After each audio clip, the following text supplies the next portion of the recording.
La siguiente historia es ficticia. Está ambientada en la época de la Revolución Mexicana, en donde conoceremos la vida de un joven llamado Lorenzo Cruz, que es obligado a incursionar en las filas de la revolución. Entre trincheras y sueños. Capítulo 1. El llamado del fuego. Era 1911, en los valles secos de Zacatecas.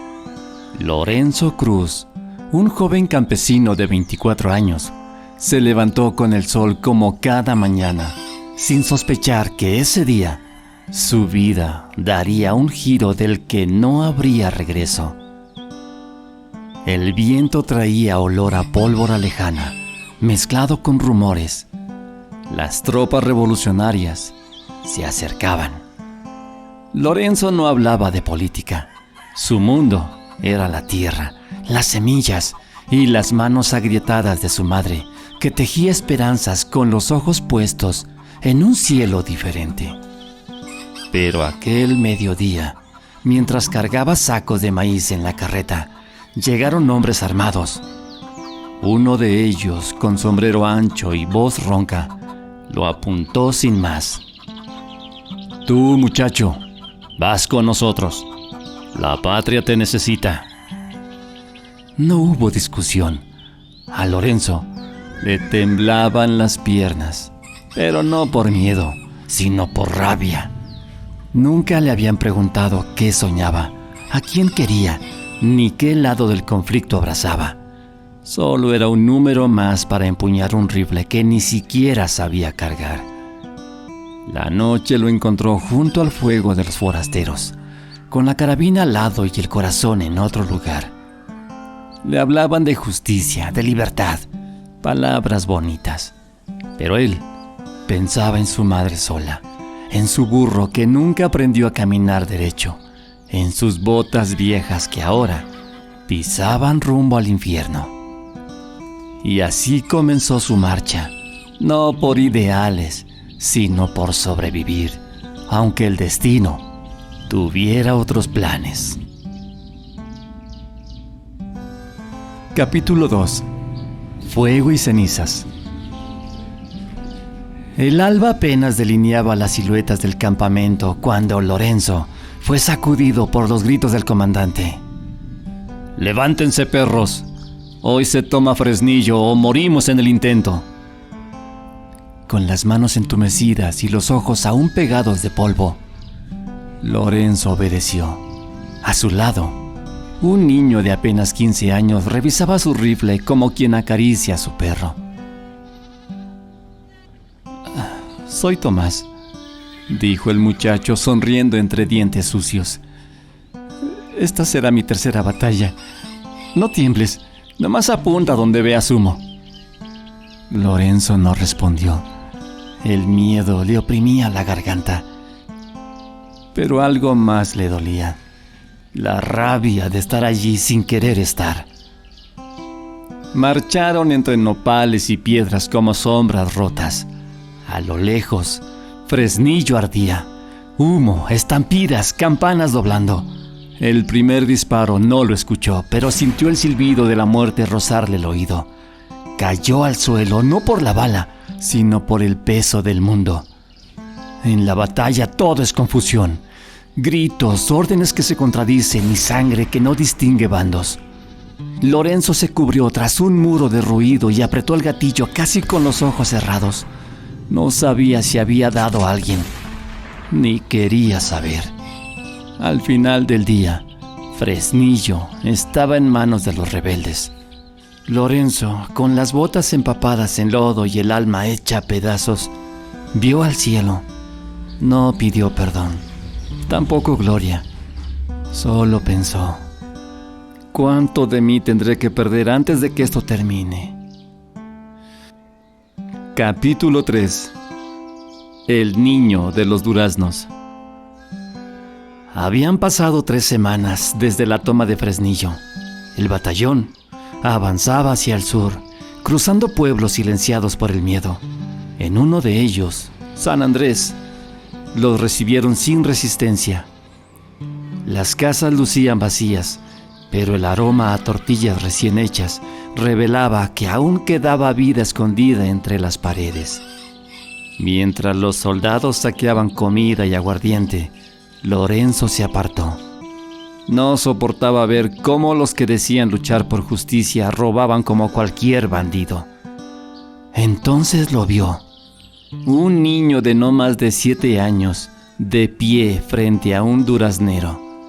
Tenía la camisa rota y los pies descalzos, pero sostenía con dignidad una canasta con frutas maduras. ¿Quieres uno?, preguntó el niño con una voz tímida pero firme. Mi mamá dice que es pecado no compartir lo que da la tierra. Lorenzo extendió la mano conmovido, pero antes de tocar la fruta, un disparo retumbó desde alguna ventana. Todos se agazaparon. Cuando miró de nuevo, el niño yacía en el suelo.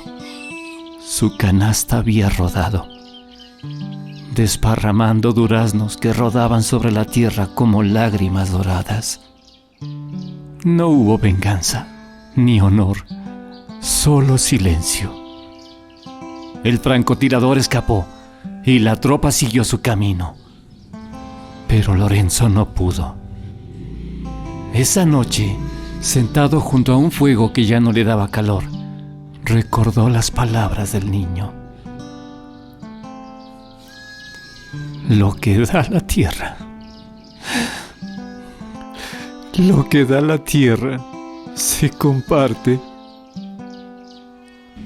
Y pensó que tal vez, si todos hubieran aprendido eso antes, no habría guerra alguna que justificar. Capítulo 4. Voces bajo la tierra. Lorenzo no volvió a cargar su rifle de la misma manera. Ya no lo miraba como herramienta de defensa ni como peso obligatorio. Lo veía como una deuda, una con la vida que aún lo sostenía mientras otros caían. Cada noche soñaba con el niño, con los duraznos desparramados, con la frase que resonaba como campana en su pecho. Es pecado no compartir lo que da la tierra. Fue en un pueblo llamado Real de Luna, donde decidió romper el curso de la guerra. El comandante ordenó requisar toda la comida del pueblo. Los ricos del norte no mueren de hambre, gritó. Y nosotros tampoco moriremos por escrúpulos. Pero Lorenzo ya no era aquel muchacho arrastrado por la pólvora. Se separó del escuadrón y se internó en una casa humilde, donde encontró a una mujer anciana con los ojos vidriosos. No hablaba, solo lo miraba y señalaba el rincón donde hervía un caldo con huesos y flor de calabaza. No tengo nada más, mi hijo, murmuró. Pero si lo necesita, coma usted. Lorenzo se sentó, no para comer, sino para llorar. Lloró en silencio, con los puños cerrados. Por el niño, por ella, por sí mismo. Y cuando terminó, tomó su rifle y lo dejó ahí, junto al fogón. Salió sin armas, se unió de nuevo a los suyos, pero ya no disparó más. Se convirtió en el que curaba heridos, el que calmaba a los jóvenes que lloraban por su madre, el que enterraba a los muertos con una oración inventada. Una noche alguien le preguntó: ¿por qué haces esto? ¿Por qué sigues si ya no luchas? Y él respondió sin mirar: porque alguien tiene que recordarnos que aún somos humanos. Capítulo 5. El precio de la conciencia. Los rumores comenzaron como siempre: susurros entre fogatas, miradas cruzadas, silencios incómodos cuando Lorenzo se acercaba. Algunos lo llamaban el curandero, otros el cobarde. Pero esa noche fue el mismísimo comandante quien lo llamó al centro del campamento. «Te vi», dijo con voz cargada de desprecio. «No obedeciste la orden en Real de Luna. Dejas que el enemigo viva, que nuestros hombres se quiebren. ¿Para quién peleas tú?» Lorenzo no respondió enseguida. Solo pensaba en los cuerpos que había ayudado a enterrar, en las madres que aún le daban pan aunque tuvieran hambre. «Mire, mi comandante, peleo para que quede algo por lo que valga la pena seguir vivo», dijo al fin.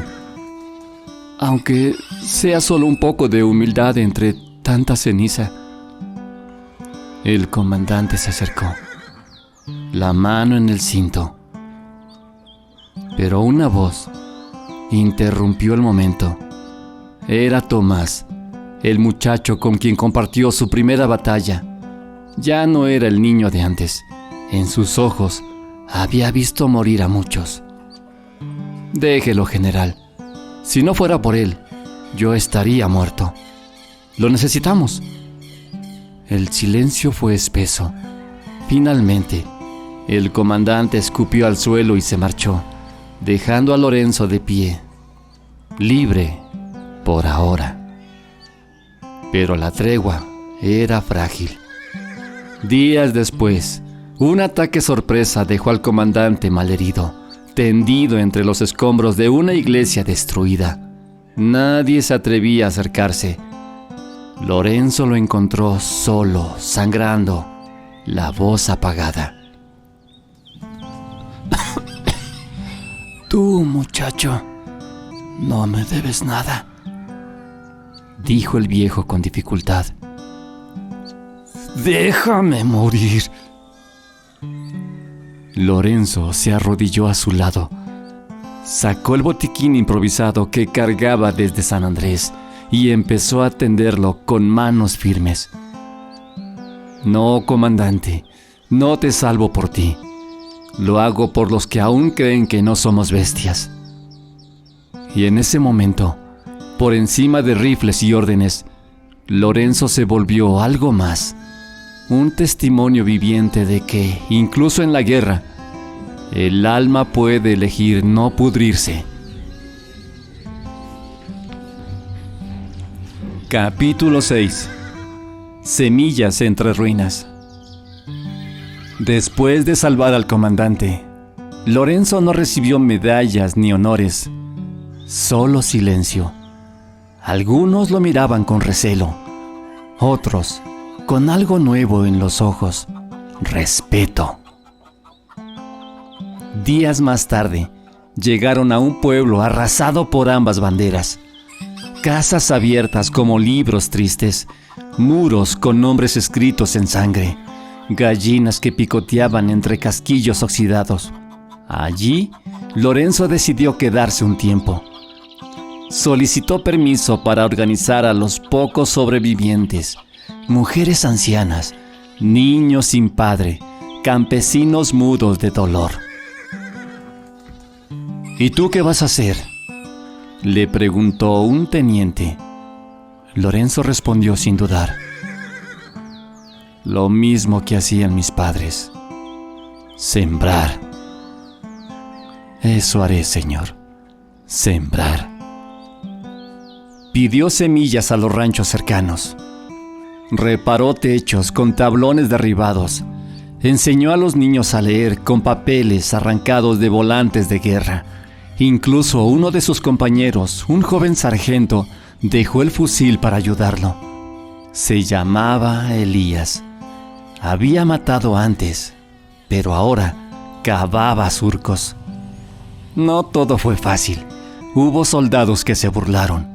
Hubo disparos desde lejos, advertencias anónimas, pero también hubo risas nuevas, pan cocido en fogones con maíz compartido y esperanza, tímida como una flor silvestre en medio del escombro.